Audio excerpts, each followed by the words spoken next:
మాట్లాడుకుంటా ఉంటే just about upcoming directors, young directors మాట్లాడుకుంటే సుజిత్ గారి ప్రస్తావన వచ్చింది. He has the capability, great capability అని ఆయన చెప్పారు. He being a director, he being a great writer. నాకు చాలా వండర్ అనిపించింది. సో అట్లాగా ప్రాజెక్టు స్టార్ట్ అయ్యి ఏదో చేయడానికి అంటే ఏదో ఒక మాటతో వచ్చి తను స్టార్ట్ చేశాడు. ఒక అంటే ఎలా చెప్తారంటే కదా, తను సార్ దగ్గర ఇంకొక ఐడియా ఉంది సార్. ఏంటి అంటే అదే సార్, అది ఇలా అంటాడు ఫస్ట్.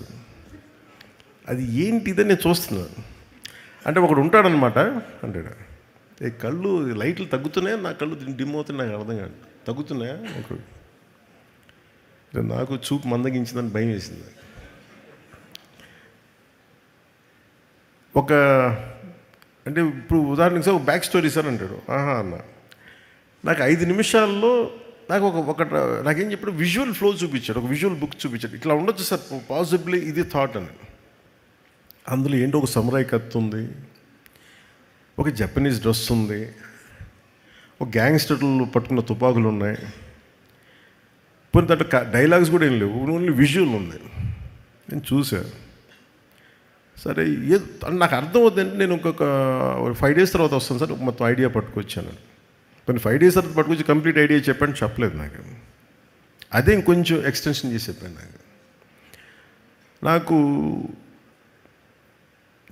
అంటే ఆ థాట్ చూసి నేను ఆ రోజు బుక్ అలా ఏదో ఫ్లో పెడితే నా కొడుకు వకీరా ఆ బుక్ చూసి క్వైట్ ఇంట్రెస్టింగ్గా, చాలా ఫ్యాసినేటింగ్గా ఫీల్ అవుతున్నాడు. తెగ చూస్తున్నాడు, ఇది చాలా బాగుంది, ఇదేదో ఇంట్రెస్టింగ్ ఉందనేది కాన్స్టెంట్గా అడిగింది. అప్పటికి రాశాడు ఓజీ, ది కాలింగ్ ఓజీ అని. నాకు అర్థం కదా. సో నాకు ఇది, he's the director for Gen Z, Sujith.